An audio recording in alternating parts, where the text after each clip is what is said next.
Hey, we are in Second Chronicles chapters 9 and 10. Not all, neither of the chapters are very long, but there's so many things that we need to talk about and just draw some points to and some conclusions about as we see the end of the life of Solomon and the beginning of his son's reign in Rehoboam. So let's go ahead and get into chapter 9. New International Version of Second Chronicles. When the Queen of Sheba heard of Solomon's fame, she came to Jerusalem to test him with hard questions. Arriving with a very great caravan with camels carrying spices, large quantities of gold, and precious stones, she came to Solomon and talked to him about all she had on her mind. Solomon answered all of her questions, and nothing was too hard for him to explain to her. When the Queen of Sheba saw the wisdom of Solomon, as well as the palace he had built, the food on his table, the seating of his officials, the attending servants in their robes, the cupbearers in their robes, and the burnt offerings he made at the temple of the Lord, she was overwhelmed. She said to the king, "The report I heard in my own country about your achievements and your wisdom is true, but I did not believe what they said until I came and saw with my own eyes. Indeed, not even half the greatness of your wisdom was told me. You have far exceeded the report I heard. How happy your people must be, how happy your officials who continually stand before you and hear your wisdom. Praise be to the Lord your God, who has delighted in you and placed you on his throne as king to rule for the Lord your God. Because of the love of your God for Israel and his desire to uphold them forever, he has made you king over them to maintain justice and righteousness." Then she gave the king 120 talents of gold, large quantities of spices and precious stones. There had never been such spices as those the Queen of Sheba gave to King Solomon. The servants of Hiram and the servants of Solomon brought gold from Ophir. They also brought algum wood and precious stones. The king used the algum wood to make steps for the temple of the Lord and for the royal palace, and to make harps and lyres for the musicians. Nothing like them had been seen in Judah. King Solomon gave the Queen of Sheba all she desired and asked for. He gave her more than she had brought to him. Then she left and returned with her retinue to her own country. The weight of the gold that Solomon received yearly was 666 talents, not including the revenues brought in by merchants and traders. Also, all the kings of Arabia and the governors of the territories brought gold and silver to Solomon.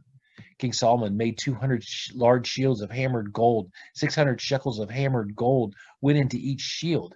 He also made 300 small shields of hammered gold and 300 shekels of gold in each shield. The king put them in the palace of the forest of Lebanon. Then the king made a great throne covered with ivory and overlaid with pure gold. The throne had 6 steps, and a footstool of gold was attached to it.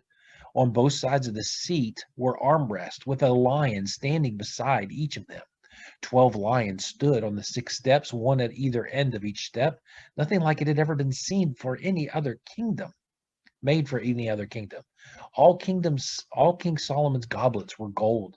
All the household articles in the palace of the forest of Lebanon were pure gold. Nothing was made of silver, because silver was considered of little value in Solomon's day. The king had a fleet of trading ships manned by Hiram servants. Once every 3 years it returned, carrying gold, silver, and ivory, and apes and baboons. King Solomon was greater in riches and wisdom than all the other kings of the earth. All the kings of the earth sought audience with Solomon to hear the wisdom God had put in his heart. Year after year, everyone who came brought a gift, articles of silver and gold, and robes, weapons, and spices, and horses and mules. Solomon had 4,000 stalls for horses and chariots, and 12,000 horses, which he kept in the chariot cities, and also with him in Jerusalem. He ruled over all the kings from the Euphrates River to the land of the Philistines. As far as the border of Egypt, the king made silver as common in Jerusalem as stones, and cedar as plentiful as sycamore fig trees in the foothills. Solomon's horses were imported from Egypt and from all other countries. As for the other events of Solomon's reign, from beginning to end? Are they not written in the books of Nathan the prophet, in the prophecy of Ahijah the Shilonite, and in the visions of Iddo the seer, concerning Jeroboam son of Nebat? Solomon reigned in Jerusalem over all Israel 40 years. Then he rested with his ancestors and was buried in the city of David, his father. And Rehoboam, his son, succeeded him as king. Rehoboam went to Shechem, for all Israel had gone there to make him king. When Jeroboam, son of Nebat, heard this, he was in Egypt, where he had fled from King Solomon. He returned from Egypt. So they sent for Jeroboam, and he and all Israel went to Rehoboam and said to him, "Your father put a heavy yoke on us, but now lighten that harsh labor and heavy yoke he put on us, and we will serve you." Rehoboam answered, "Come back to me in 3 days." So the people went away. Then King Rehoboam consulted the elders who had served his father Solomon during his lifetime. "How would you advise me to answer these people?" he asked. And they replied, "If you will be kind to these people and please them and give them a favorable answer, they will always be your servants." But Rehoboam rejected the advice the elders gave him and consulted the young men who had grown up with him and were serving him. And he asked them, "What is your advice? How should we answer these people who say to me, 'Lighten the yoke your father put on us'?" The young men who had grown up with him replied, "The people have said to you, 'Your father put a heavy yoke on us, but make your yoke lighter.' And now tell them, 'My little finger is thicker than my father's waist. My father laid on you a heavy yoke. I will make it even heavier. My father scourged you with whips. I will scourge you with scorpions." 3 days later, Jeroboam and all the people returned to Rehoboam, as the king had said. "Come back to me in 3 days." The king answered them harshly, rejecting the advice of the elders. He followed the advice of the young men and said, "My father made your yoke heavy. I will make it even heavier. My father scourged you with whips. I will scourge you with scorpions." So the king did not listen to the people, for this turn of events was from God, to fulfill the word of the Lord had spoken to Jeroboam, son of Nebat, through Ahijah the Shilonite. When all Israel saw that the king refused to listen to them, they answered the king, What share do we have in David? What part in Jesse's son? To your tents, Israel. Look after your own house, David." So all the Israelites went home. But as for the Israelites who were living in the towns of Judah, Rehoboam still ruled over them. King Rehoboam sent out Adoniram, who was in charge of forced labor, but the Israelites stoned him to death. King Rehoboam, however, managed to get into his chariot and escape to Jerusalem. So Israel has been in rebellion against the house of David to this day. So let's just talk about several things that are taking place right now. First of all, let's look at our map here of the Middle East, and Jerusalem is here, and let's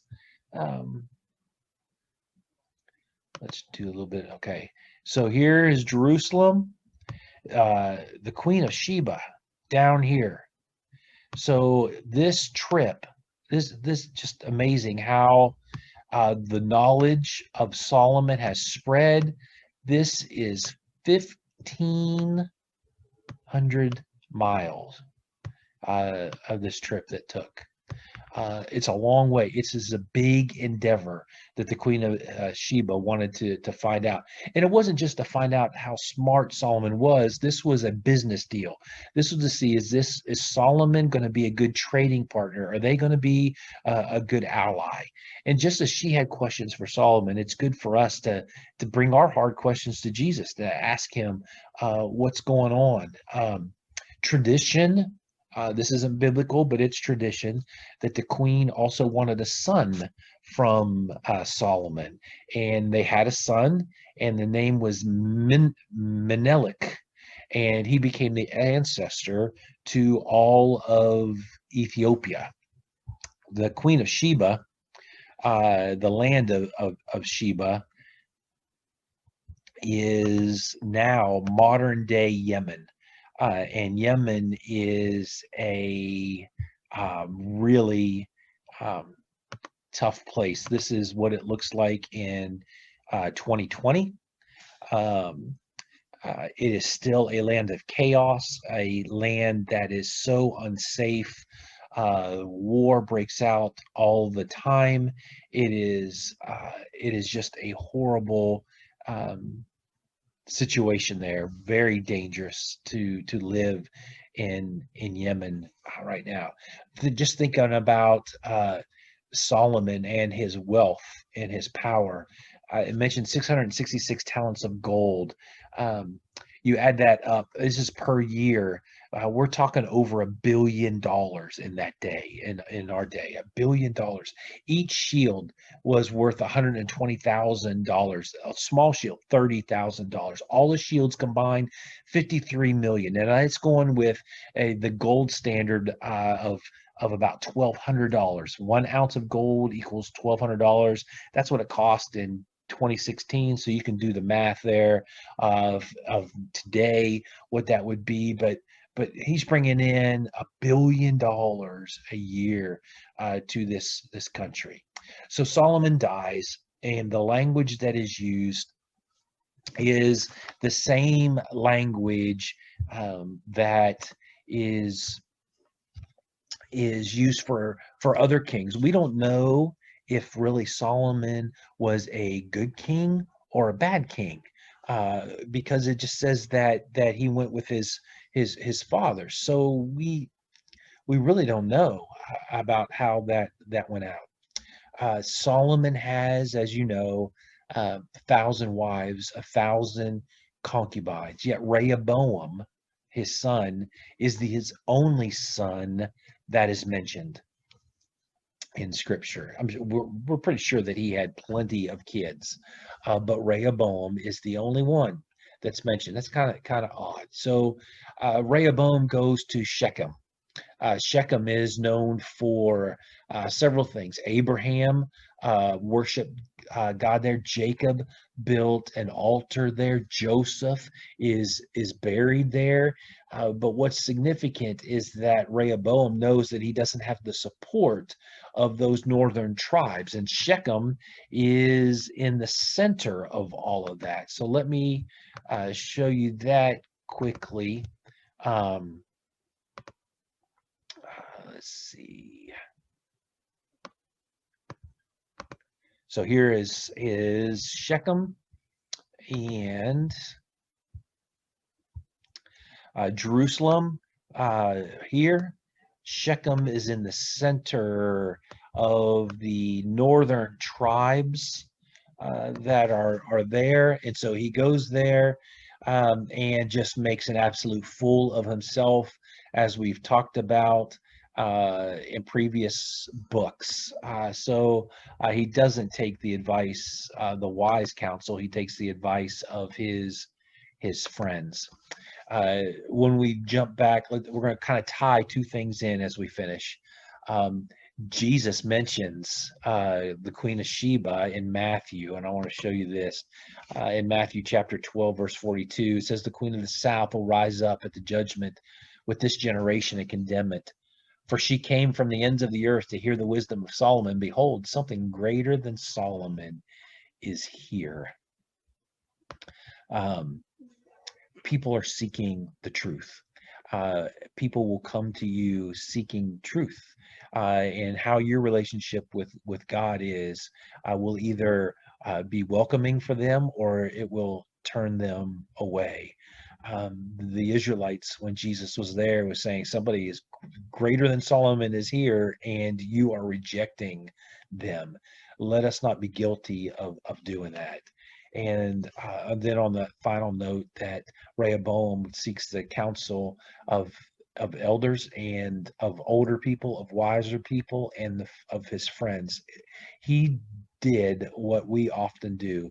We seek advice from several different people until it is the advice that we're really wanting. So it is so wise for us to be humble and seek out advice and wisdom, even when it's not what we want or not what we want to hear. Have a great day.